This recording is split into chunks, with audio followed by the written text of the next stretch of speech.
Calculer la limite quand n tend vers plus l'infini de la racine nème de combinaison de n dans 2n. Posons u indice n est égal à combinaison de n dans 2n.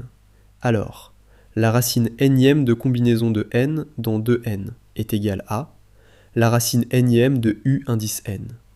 On va donc chercher la limite de racine nème de u indice n.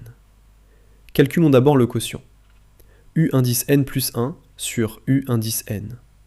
Comme u indice n est égal à combinaison de n dans 2n, on a u indice n plus 1 est égal à combinaison de n plus 1 dans 2n plus 2. Donc, u indice n plus 1 sur u indice n est égal à combinaison de n plus 1 dans 2n plus 2 sur combinaison de n dans 2n. On écrit avec les factoriels.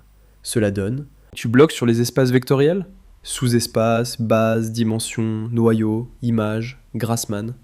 Tout est expliqué pas à pas dans mon e-book. Lien en description.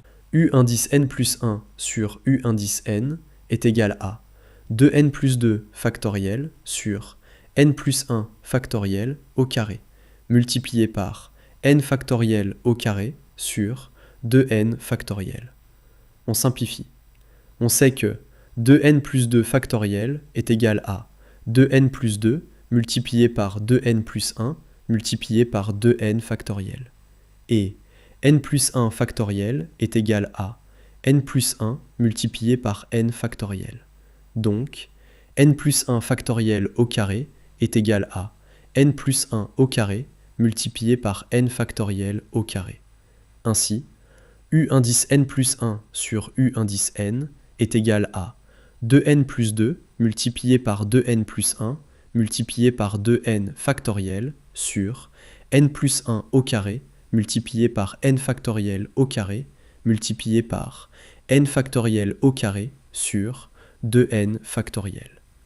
On simplifie les 2n factoriels et les n factoriels au carré. Il reste u indice n plus 1 sur u indice n est égal à 2n plus 2 multiplié par 2n plus 1 sur n plus 1 au carré. Ainsi, u indice n plus 1 sur u indice n est égal à 4n plus 2 sur n plus 1. Donc, u indice n plus 1 sur u indice n tend vers 4. On pose a indice k est égal à u indice k plus 1 sur u indice k. Alors, a indice k tend vers 4. Cela veut dire que, pour k grand, les quotients a indice k deviennent presque égaux à 4.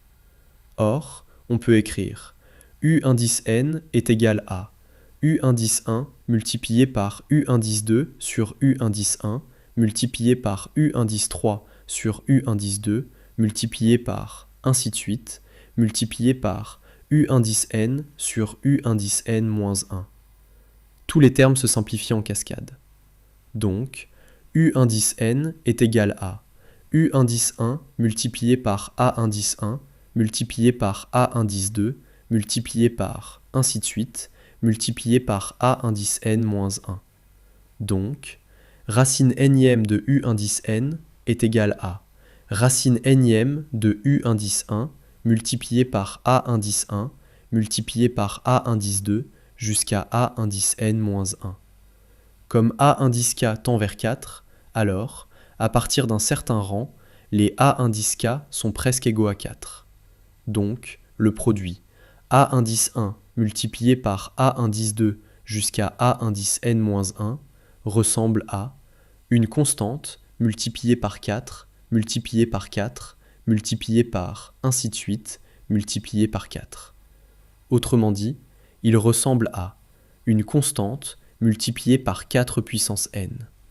En prenant la racine nème de constante multipliée par 4 puissance n est égale à racine nème de constante multipliée par 4.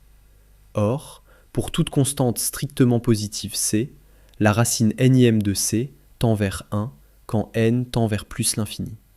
Donc, racine nème de u indice n tend vers 1 multiplié par 4.